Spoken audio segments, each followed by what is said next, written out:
This channel does not promote any violent, harmful, or illegal activities. All content provided by this channel is meant for an educational purpose only. 20 বছর পর নীতিশ কুমারেই আস্থা রাখছে বিহার।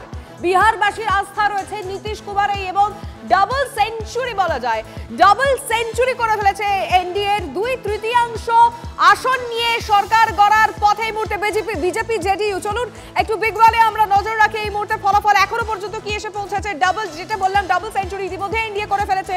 205-এ পৌঁছে গিয়েছে NDA এবং চলুন মহাগঠবন্ধন জানি এত কথা। মহাগঠবন্ধন 31-এ জেএসপি জনসুরাজ পার্টি পিকে ফ্যাক্টর একেবারেই কাজ করলো না। বিহারবাসীর মনে পৌঁছতেই পারলেন না পিকে, সেখানে এখনো পর্যন্ত শূন্যই হয়ে রয়েছে এবং বাদবাকিতে রয়েছে 7 এবং সেখানে এই 7-এর মধ্যে কিন্তু অবশ্যই মাথায় রাখবেন এই 7টার মধ্যে কিন্তু রয়েছে বাংলা লাগোয়া বেশ কিছু জায়গা যেখানে মিম অন্যতম ফ্যাক্টর হয়েছে। এই সমস্ত জায়গায় এই হচ্ছে আপাতত এখনো পর্যন্ত দেখুন 4:30 বেজে গিয়েছে। এই এখনো পর্যন্ত দাঁড়িয়ে রয়েছে বিহারের ফলাফল। সেলিব্রেশনের ছবি যেমন আসছে তেমনি চট করে একটু আপনাদেরকে বিহারের জঙ্গলমহলে নিয়ে যেতে চাইবো। সেখানে একটা কার রেস দেখাবো আপনাদের। চলুন আমার সঙ্গে বরং আপনারা এই কার রেস দেখুন। না কোনো স্পোর্টস কার নয়, এটা বিহারের গাড়ি। বিহারের কারা কারা রাস্তায় বেরিয়েছিল, কারা কারা এই রেসে জিতলো চটপট দেখেনি। দেখুন গাড়ি আসতে ইতিমধ্যে শুরু করেছে। প্রথমে এসে পৌঁছলো কে? ফার্স্ট কে হলো? এনডিএ। প্রথম গাড়ি এসে গেছে। এখন অবধি এনডিএ 205। সেকেন্ড কে হয়েছে? এসে গেছে সেকেন্ড গাড়ি। দেখে নিন আদার্স, অর্থাৎ মানে এই মুহূর্তে যেটা জানা যাচ্ছে মহাগঠবন্ধনের 31 এবং পিকে এসে পৌঁছেছেন। দেখুন পিকার গাড়ি ইতিমধ্যে এসে ঢুকে গেছে। জঙ্গলমহল থেকে সোজা চলে এসছে একেবারে রাস্তায়। পিকে বিহারবাসীর মন জয় করতে পারলেন না, সে শূন্য এবং আদার্স দেখুন একটা একটা করে গাড়ি এগোচ্ছে। আমরা দেখলাম প্রথমে এনডিএ ফার্স্ট হয়েছে, সেকেন্ড পজিশনে চলে এসছে মহাগঠবন্ধন, থার্ড চলে এসছে এই দেখুন পিকে এসে গেছে। আর ওই যে একটু দূরে একটু সময় লাগছে কারণ অনেকটা পিছিয়ে রয়েছে আদার্স এসে গেছে যেখানে মিম রয়েছে। তারা 7টা জায়গায় এখনো পর্যন্ত এগিয়ে রয়েছে। চলুন এবার সেলিব্রেশনের ছবিটা দেখি, কারণ এই মুহূর্তে দাঁড়িয়ে বিহারে বিজেপির যে হেড অফিস রয়েছে সেই হেড অফিসে এখন মানে গেরুয়া আবির চারিদিকে, যেখানেই তাকাবেন এই হেড অফিসে কোনায় কোনায় শুধুই এখন গেরুয়া বলা যায়। বিহারে এখন গেরুয়া চল, কারণ ইন্ডিভিজুয়াল বিজেপি যে রেজাল্ট এখন অব্দি সামনে এসছে সিঙ্গল লার্জেস্ট পার্টি হিসেবে বিজেপি কিন্তু একটা রেকর্ড করে ফেলেছে।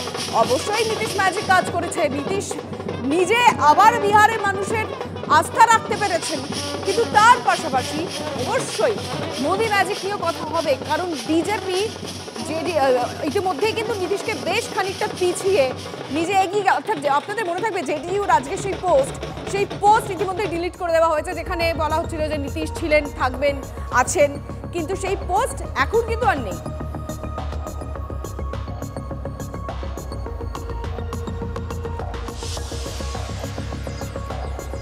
এটাকে গেরুয়া ঝড় বলা হয়। সেই গেরুয়া ঝড়ের ছবিটা দেখাতে বলবো আমার সহকর্মী গৌরবকে। দেখতেই পাচ্ছ শুধু গেরুয়া পতাকা, বিজেপির পতাকায় ছয়লাভ হয়ে গিয়েছে পুরো রাস্তাটা। পার্টি অফিসের যে ভেতরে সেখানে আমি দেখানোর চেষ্টা করব, সেখানে লাগাতার সেলিব্রেশন মুডে রয়েছেন তারা।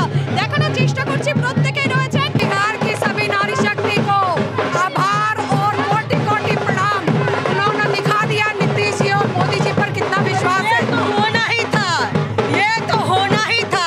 पूरी बिहार की नारी शक्ति ने एकदम जो है कमर कस के तैयार थी कि इस बार कोई विरोधी नहीं, पूरा विरोधी चारों खाने चित।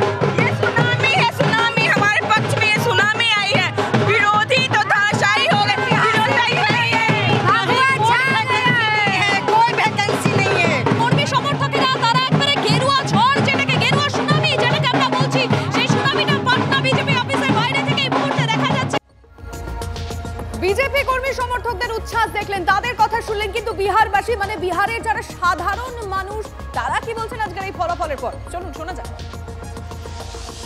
आज हम अपने एनडीए गठबंधन के जो 5 पांडव हैं अपनी शक्ति का परिचय दिए, अपने विकास का परिचय दिए। महिलाओं को और पहले वोटर का जो फर्स्ट वोटर हैं वो भी अपना भविष्य एनडीए सरकार में देख रहे हैं, क्योंकि हम महिलाओं के लिए तो एनडीए सरकार ने बहुत कुछ किया है।